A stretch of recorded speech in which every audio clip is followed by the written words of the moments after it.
Not only must the United States collapse its economy and its money, but in addition, Israel has to wage a big war, which even non-Muslim political analysts are now anticipating. A big war. Even Jews now within Israel, I'm getting emails, even Jews within Israel, Jewish academics who are up in opposition to the Sharon government, they are now understanding that there's something big about to happen. And they're warning the world about it. Of course, it's too late now. Israel has to wage this big war, which is already planned long ago. And the territory of the state of Israel will dramatically expand.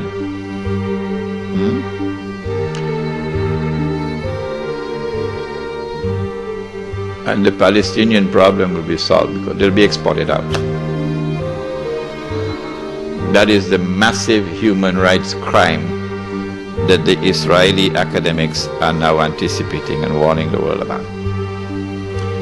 But in addition, in order for Israel to become the ruling state in the world, not only must she take control of all of this territory, she must also control the oil of the Middle East. Saudi oil, Iraqi oil, Kuwaiti oil, Gulf oil. But I don't see Israel taking Iranian oil. No. And you'd want to ask me why. Yes, you'd want to ask me why. In the question and answer session, not now. I don't see Israel touching the Iranian oil. Now that's going to be a very, very important event in world affairs. If Israel takes control of this oil, Israel will have her hands on the throat of the world. Not so much Britain and the United States, because Britain has North Sea oil. The United States has a lot of oil, sufficient to meet its domestic consumption.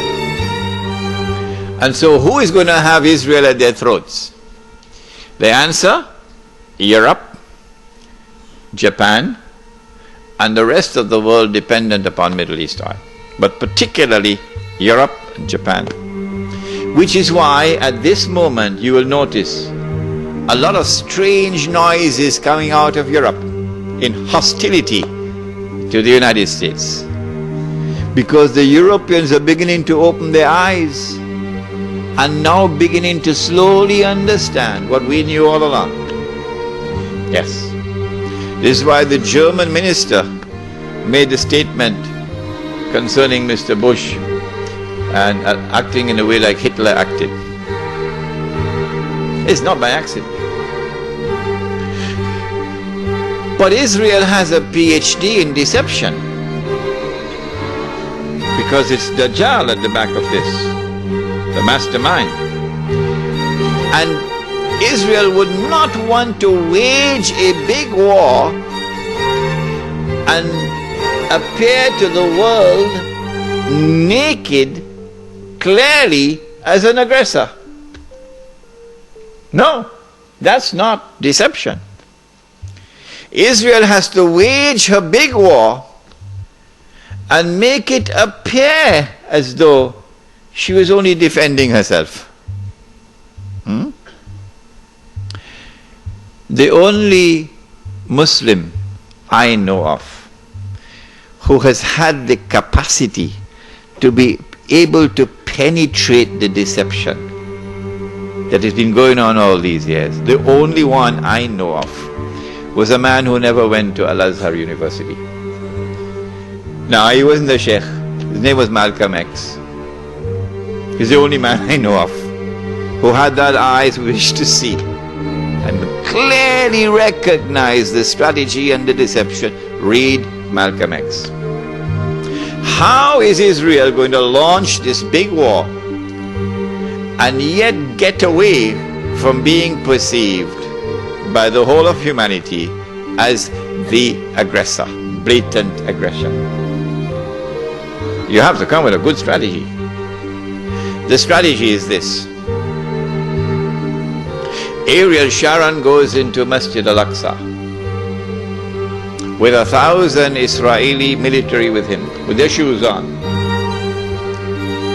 with the full knowledge that this calculated act of extreme provocation must have a response, a fiery response. And as the flames of the new intifada emerge, you must keep it burning by committing upon the Palestinian people more and more atrocities that drive them into a greater and greater rage. This is planning, this is strategy, this is not happening by accident. As Israel unleashes this barbaric oppression upon the Palestinian people, you must have a television station which you plant amongst them, which will cover this, that your Egyptian television would not cover, and your Jordanian government would not allow on Jordanian television. So you create something called Al Jazeera. And the Arab masses believe Al Jazeera is their station. This is the only place in the world we can get authentic information, Al Jazeera. So Al Jazeera is now used to portray all the atrocities. And so around the Arab world, the masses only have to tune into Al Jazeera and they know what's happening. And so the Arab masses become more and more angry, more and more enraged.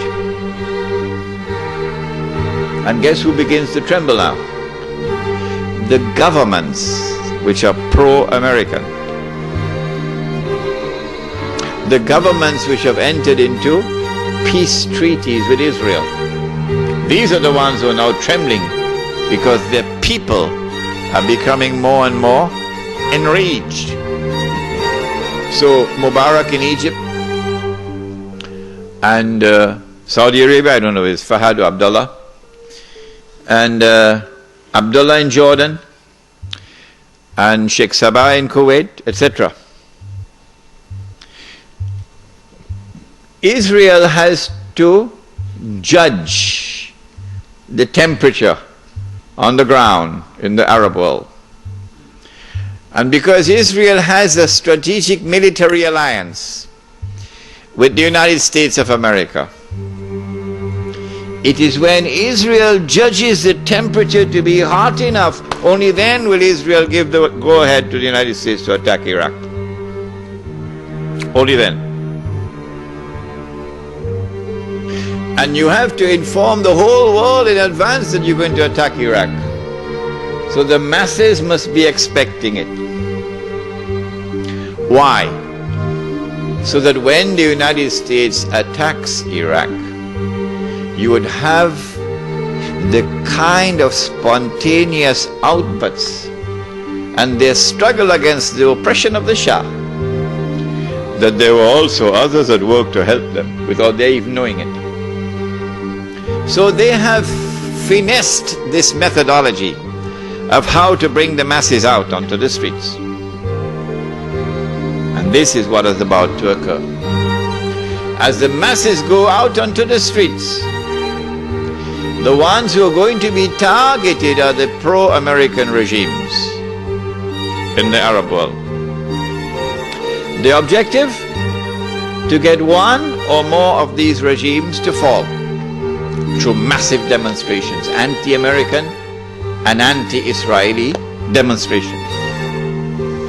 Which one is likely to fall first? Let me stop.